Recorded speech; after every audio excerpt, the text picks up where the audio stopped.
Uma história de H. P. Lovecraft. Na cripta, dedicado a C. W. Smith, de cujas sugestões tirei a ideia central. Do meu ponto de vista, não há nada mais absurdo que a associação tradicional entre aconchego e saúde que parece dominar a psicologia de massa. Descreva uma paisagem bucólica dos Estados Unidos. Um agente funerário desajeitado e obeso em uma cidade pequena. E um lamentável acidente em um túmulo. E nenhum leitor comum esperaria algo além de um episódio cômico, transbordante, embora grotesco. No entanto, Deus sabe que a história prosaica que a morte de George Bush me permite contar contém certas nuances que fariam nossas tragédias mais sombrias empalidecerem. Bush sofreu uma crise e transferiu seu negócio em 1881, embora nunca falasse sobre isso quando podia evitá-lo. E nem seu médico idoso, Dr. Davis, que morreu anos atrás. Acreditava-se que a incapacidade e o choque que o mantiveram acamado foram causados por um deslize infeliz que obrigou Bush a ficar trancado por 9 horas na cripta do cemitério de Peck Valley, local de onde ele só conseguiu escapar após procedimentos mecânicos rudimentares e desastrosos. Mas, embora tudo isso fosse indubitavelmente verdade, havia também outros fatos mais sombrios que Bush costumava sussurrar para mim durante os delírios de embriaguez de seus últimos anos. Ele confiava em mim porque eu era seu médico e porque ele provavelmente precisava se abrir com alguém depois da morte de Davis. Ele era solteiro e não tinha parentes. Bush foi diretor da funerária Peck Valley até 1881, um dos indivíduos mais insensíveis e primitivos que se possa imaginar. Os métodos que antes lhe eram atribuídos seriam completamente impensáveis hoje, pelo menos em qualquer cidade. Até mesmo o povo de Peck Valley teria ficado um tanto chocado se tivesse conhecimento da ética frágil de seu agente funerário, em questões tão delicadas como a propriedade do valioso sudário escondido atrás da tampa do caixão e o grau de dignidade demonstrado por ele ao colocar e ajustar os membros cobertos de seus clientes inanimados em caixões, cujas medidas nem sempre foram perfeitamente calculadas. Em suma, Bush era um indivíduo negligente e insensível, e indesejável nas obrigações de sua profissão. E ainda assim eu acho que ele não tinha más intenções. Ele era simplesmente uma criatura rude e grosseira, desinformada, preguiçosa, viciada em álcool, como seu acidente absurdo demonstra, e carente daquele toque de imaginação que mantém o cidadão comum dentro dos limites do decoro. Não sei por onde começar a história de Bush, pois não sou um contador de histórias especialista. Suponho que eu deveria começar naquele gélido dezembro de 1880, quando o solo congelou e os coveiros do cemitério perceberam que não conseguiriam cavar mais sepulturas até a primavera. Felizmente a cidade era pequena e a taxa de mortalidade era baixa, então não foi muito difícil dar aos clientes sem vida de Bush um refúgio temporário na única cripta do cemitério, embora fosse bem antiga. O dono da funerária ficou ainda mais letárgico devido ao clima rigoroso, excedendo em muito sua apatia habitual. Ele nunca havia pregado caixões mais frágeis, nem havia sido tão descuidado com as necessidades da fechadura enferrujada da cripta, cuja porta ele abria e fechava com a maior indiferença. Finalmente, o degelo da primavera chegou, e as sepulturas foram silenciosamente preparadas para as 9 presas mudas do ceifador, que esperavam na cripta. Bush, apesar de sua relutância em se mover e enterrar os corpos, começou a trabalhar em uma manhã sombria de abril. Mas antes do meio-dia, após depositar um único cadáver em seu local de descanso eterno, ele teve que abandonar a tarefa devido à chuva intensa que parecia irritar seu cavalo. O corpo pertencia a Darius Peck, um nonagenário, cujo túmulo não ficava longe da cripta. Bush decidiu retomar seu trabalho no dia seguinte, com o cadáver do velho e magro Matthew Fenner, cujo túmulo também ficava próximo. Mas na realidade ele adiou o enterro por mais 3 dias, até 15 de abril, Sexta-feira Santa. Como não era um indivíduo supersticioso, não dava muita importância à data, embora a partir daquele dia sempre se recusasse a fazer qualquer coisa de importante naquele fatídico 6º dia da semana. E de fato, os eventos daquela noite mudaram profundamente George Bush. Então, na tarde de sexta-feira, 15 de abril, Bush estava dirigindo sua carroça puxada por cavalos em direção à cripta, para transportar o corpo de Matthew Fenner. Mais tarde ele admitiu que não estava completamente sóbrio. Embora também seja verdade que ele ainda não havia se entregado seriamente à bebida, como faria mais tarde para tentar esquecer certas coisas. Ele estava apenas um pouco atordoado e distraído, o suficiente para confundir seu burro, impressionável, que depois de suportar um forte puxão nas rédeas, ao chegar à cripta, começou a relinchar, bater as patas no chão e balançar a cabeça da mesma forma que na outra ocasião, quando foi pego pela chuva. O dia estava claro, mas uma brisa forte havia soprado, e Bush ficou feliz por estar protegido quando abriu o portão de ferro e entrou na cripta escavada na encosta. Qualquer outra pessoa se sentiria desconfortável naquele quarto úmido, fedorento, contendo os outros 8 caixões dispostos de forma desordenada. Mas naquela época, Bush era insensível a tudo, e tudo o que lhe importava era colocar cada caixão em sua respectiva cova. Ele não havia esquecido a comoção que surgiu quando os parentes de Hannah Bisbee, que desejavam mover seu corpo para o cemitério na cidade, onde haviam estabelecido sua nova residência, encontraram o caixão do juiz Capewell sob a lápide de Hannah. A luz era fraca, mas Bush tinha uma boa visão e não o confundiu com o caixão de Asaph Sawyer, embora fossem muito parecidos. Na verdade, ele havia feito aquele caixão para Matthew Fenner, mas no final teve que descartá-lo por ser muito frágil e rústico, em um curioso acesso de sentimentalismo causado pela lembrança da generosidade e gentileza que aquele velho havia demonstrado a ele 5 anos antes, quando ele estava completamente falido. Então ele deu ao velho Matt o melhor que conseguiu, mas sua mesquinharia o levou a ficar com o caixão descartado, e assim ele pôde usá-lo quando o velho Asaph Sawyer morreu de uma febre maligna. Sawyer era um sujeito simpático. Circulavam histórias sobre sua sede desumana de vingança e sua incrível capacidade de se lembrar de ofensas reais ou imaginárias.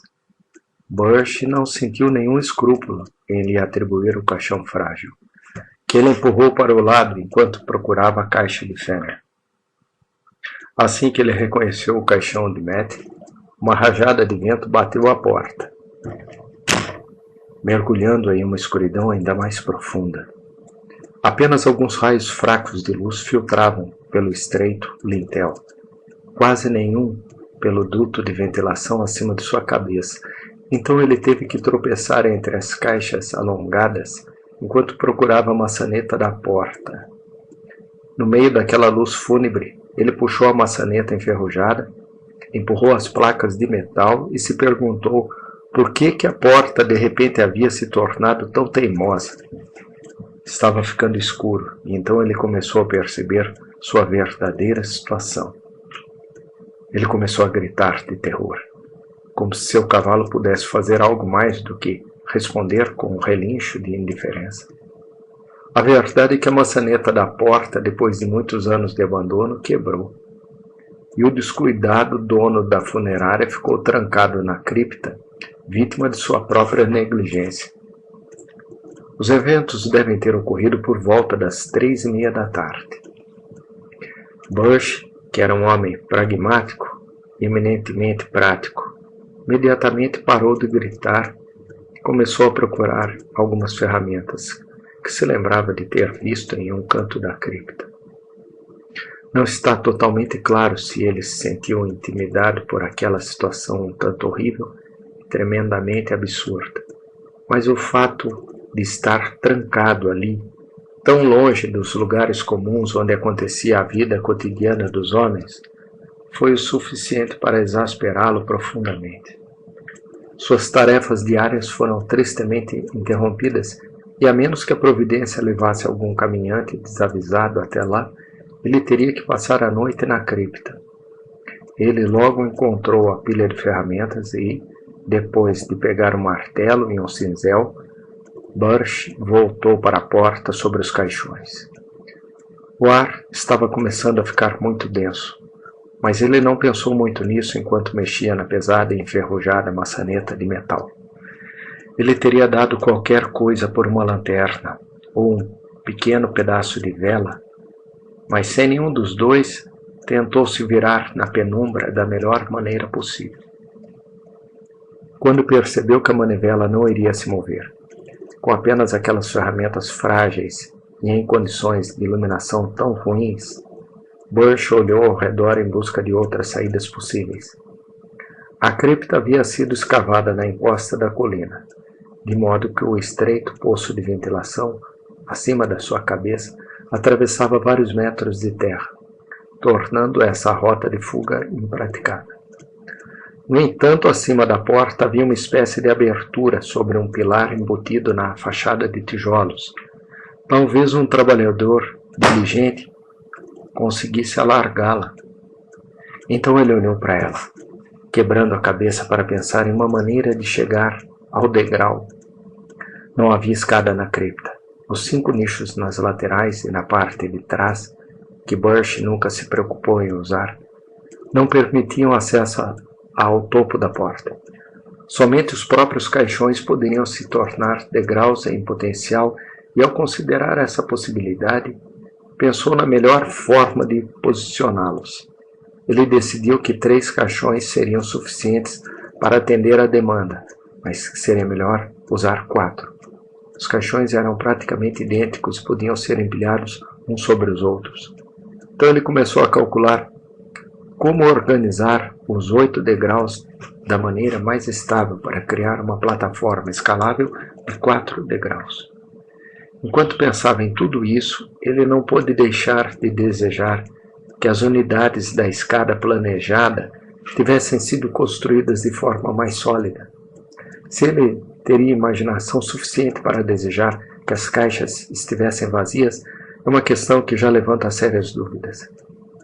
Por fim, ele decidiu formar uma base de 3 caixas paralelas à parede, sobre as quais colocaria mais 2 níveis de 2 caixas cada, sendo que o último seria coberto com uma única caixa como plataforma. Dessa forma, você poderá subir e atingir a altura desejada com muito pouco esforço. Porém, se eu tivesse pensado melhor, poderia ter usado apenas 2 caixas na base para sustentar toda a estrutura, deixando outra de reserva para o topo, caso eu precisasse alcançar algo mais alto para sair dali. Então o cativo começou a trabalhar na escuridão crescente, transportando os restos mortais sem cerimônia enquanto sua torre de Babel em miniatura crescia passo a passo. Alguns caixões começaram a rachar devido à pressão sob os quais estavam submetidos. Então Bush decidiu reservar a caixa resistente de Metal Fenner para o degrau inferior, para fornecer a plataforma mais estável possível para os seus pés. No meio daquela escuridão, ele foi forçado a confiar em seu sentido do tato para escolher o caixão certo. Acabou encontrando quase por acidente, pois suas mãos milagrosamente tropeçaram na caixa, tendo-a colocado por engano ao lado de outro caixão, no 3º andar. Assim que a torre foi concluída, e após uma pausa para descansar os braços doloridos, durante a qual permaneceu sentado no degrau inferior de sua engenhosa sinistra, Burch subiu cautelosamente, equipado com suas ferramentas. Se posicionou no nível do estreito degrau. As margens da abertura eram feitas de tijolos. Não havia dúvidas de que ele poderia aumentá-las rapidamente com o cinzel e passar seu corpo por elas. Assim que os primeiros golpes do martelo foram dados, o cavalo começou a relinchar de uma forma que poderia tanto encorajar quanto zombar do trabalho do dono. De qualquer forma, ambas as coisas eram bastante apropriadas, já que a inesperada resiliência dos tijolos, aparentemente desgastados, era, sem dúvida, um comentário sarcástico sobre a vaidade dos desejos mortais e a fonte de uma tarefa cuja execução merecia maior incentivo. A noite caiu e Burch ainda estava martelando. Agora ele só podia confiar no seu sentido do tato, pois as nuvens haviam escondido a lua, embora seu trabalho estivesse progredindo lentamente, e ele se sentiu um tanto encorajado ao ver como a abertura estava se alargando tanto na parte superior quanto na inferior. Ele estava convencido de que conseguiria sair à meia-noite. Ele também não permitiu que essa circunstância fosse obscurecida por avaliações fantasmas. Livre de qualquer preocupação com o tempo, o lugar e a companhia sob seus pés, ele martelou filosoficamente os tijolos endurecidos, xingando quando uma lasca atingiu seu rosto e rindo quando outra atingiu o cavalo, que ficou cada vez mais nervoso e continuou relinchando perto do cipreste. Depois de um tempo, o pilar se alargou, tanto que de vez em quando ele tentava passar o corpo por ele, inclinando-se de um lado para o outro, de modo que as caixas abaixo dele começavam a ranger e balançar. Ele percebeu que não precisaria empilhar outro caixão na plataforma para atingir a altura adequada, já que a cavidade estava exatamente no nível ideal para subir quando suas dimensões permitissem. Era meia-noite, quando Burch sentiu que conseguiria passar pelo lintel. Exausto, suado, apesar de fazer muitas pausas, desceu até o chão da cripta e sentou-se por um tempo no caixão na base, com a intenção de recuperar as forças para o seu esforço final e pular para fora. Seu animal faminto relinchava incessantemente e de uma maneira quase sobrenatural. Burch desejou que isso parasse. Curiosamente, sentia pouco entusiasmo pela sua iminente libertação. Preocupava-se com o esforço que teria de fazer, pois seu corpo já apresentava aquela corpulência indolente típica dos homens de idade avançada. Enquanto ele subia de volta nos caixões que rangiam, ele sentiu seu próprio peso de uma forma dolorosa, principalmente quando, ao chegar ao ponto mais alto, ouviu aquele estado exasperante que prenunciava o desabamento total da madeira. Aparentemente, ele não havia escolhido o caixão mais resistente para cobrir a plataforma, porque, assim que ele apoiou todo o seu peso sobre ele novamente, a tampa podre cedeu, fazendo cair alguns centímetros mais baixo, em uma superfície que nem ele ousava imaginar. Desequilibrado pelo som, ou talvez pelo fedor que se espalhava até mesmo ao ar livre, o cavalo soltou um guincho horrendo demais para ser um mero relincho e avançou freneticamente na escuridão, com a carroça chacoalhando loucamente atrás dele. Burch, agora em uma situação difícil, estava muito baixo para encarar a saída através do lintel alargado, mas reuniu todas as suas forças para fazer uma última tentativa. Agarrando-se às bordas da abertura, ele tentou subir até ela, quando notou algo estranho preso em seus tornozelos, impedindo seu progresso.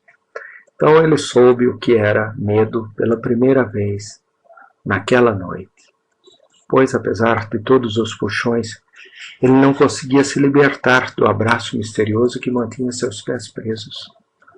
Ele sentia dores excruciantes, como se algo estivesse rasgando brutalmente suas panturrilhas. Sua mente era um turbilhão de terror misturado com sensações mais materialistas que sugeriam lascas, pregos soltos ou alguma outra característica de uma caixa de madeira quebrada.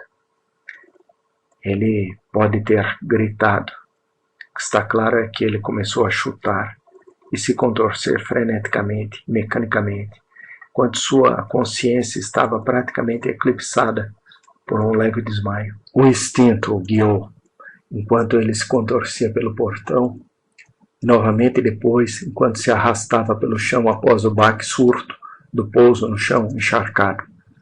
Aparentemente ele não conseguia ficar de pé, e a lua, que estava começando a nascer novamente, deve ter testemunhado o espetáculo fantasmagórico, enquanto Burge arrastava seus tornozelos sangrando em direção ao galpão do cemitério, seus dedos arranhando freneticamente a lama enegrecida, seu corpo respondendo com aquela lentidão enlouquecedora que sentimos quando somos assombrados pelos fantasmas do nosso próprio pesadelo. E ainda assim estava claro que ninguém o estava perseguindo, pois ele estava sozinho e vivo quando Armington, o guarda do cemitério, respondeu ao seu leve arranhão no portão. Armington ajudou Burge a sentar-se na beira de um catre vazio e enviou seu filho Edwin para encontrar o Dr. Davis. Aterrorizado, Burge estava totalmente consciente, embora incapaz de dizer qualquer coisa significativa. Ele apenas murmurava coisas como "Ai, meus tornozelos! Soltem!" ou "Trancados na cripta." Depois de um tempo, o médico chegou com sua maleta e lhe fez algumas perguntas bem específicas, enquanto tirava suas roupas, sapatos e meias. Os ferimentos, pois ambos os tornozelos estavam terrivelmente rompidos no tendão de Aquiles, pareciam intrigar muito o velho médico, a ponto de quase assustá-lo. Suas perguntas se tornaram mais incisivas do que simples questões médicas. Suas mãos tremiam enquanto ela enfaixava os membros dilacerados de Burge, tentando escondê-los o mais rápido possível. Para um médico tão impessoal quanto o Dr. Davis, seu interrogatório sinistro e exaustivo de Burge foi bastante extraordinário, como se ele estivesse tentando extrair do exausto agente funerário até os menores detalhes de sua terrível experiência. Ele estava extraordinariamente ansioso para saber se Burge tinha certeza absoluta, da identidade do corpo naquele último caixão. Eu queria descobrir como ele a havia escolhido, como ele havia chegado à conclusão de que era a caixa de Fenner, apesar da escuridão, e como ele havia sido capaz de distingui-la do caixão do perverso Asaph Sawyer, que, embora de qualidade inferior, era igual ao outro, como o caixão resistente de Fenner pôde ceder tão facilmente. Davis, que foi médico da cidade durante anos, esteve presente nos funerais dos dois falecidos, também os tratou durante a doença que os matou. Ele até se perguntou, no funeral de Sawyer, como eles conseguiram colocar o fazendeiro vingativo todo esticado em um caixão tão parecido em tamanho com o pequeno Fenner. Após 2 longas horas, Dr. Davis retirou-se, insistindo veementemente para que Burge insistisse o tempo todo que seus ferimentos tinham sido causados apenas por uma mistura de pregos soltos e lascas de madeira. O que mais poderia tê-los causado? Mas seria melhor falar o mínimo possível sobre o assunto e não permitir que nenhum outro médico tratasse seus ferimentos. Burge seguiu esse conselho a vida toda, até que um dia ele me contou tudo. E quando vi suas cicatrizes, agora velhas e desbotadas, reconheci que ele havia agido com sabedoria.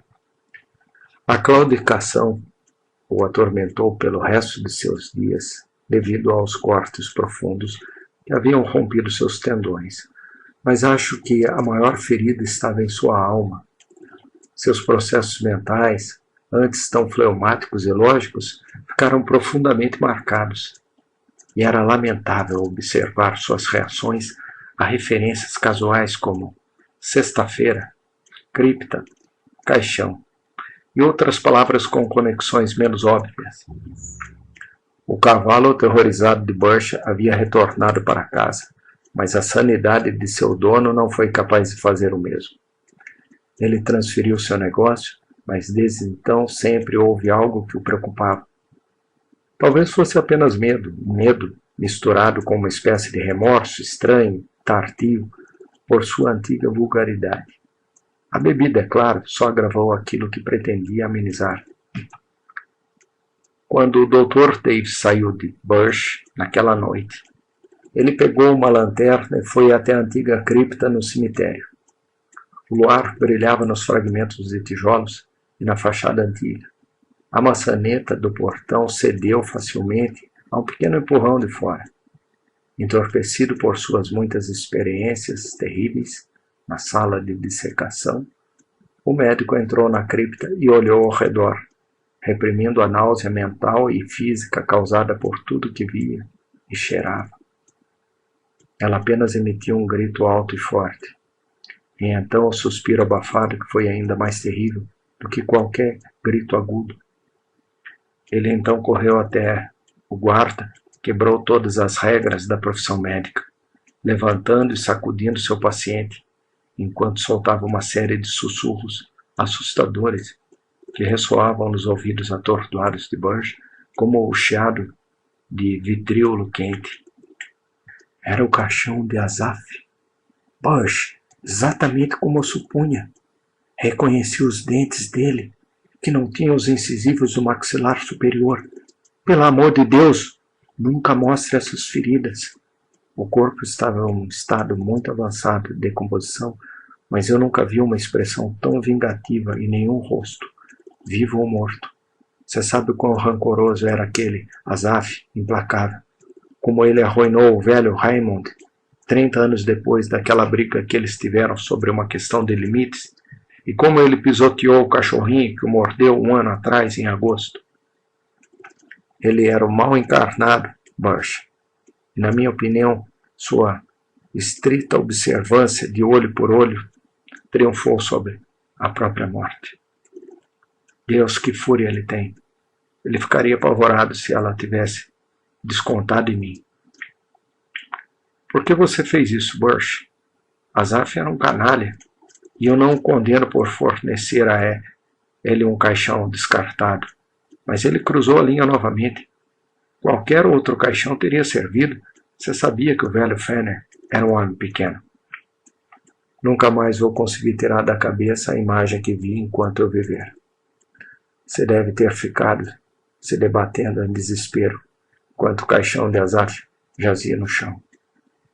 A cabeça dele estava esmagada, e a bagunça era enorme.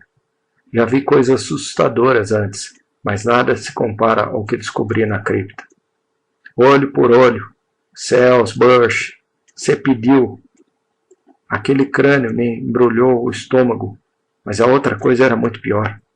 Aqueles tornozelos, cuidadosamente cortados para que o corpo de Asaph coubesse no caixão descartado de Matt Fenner.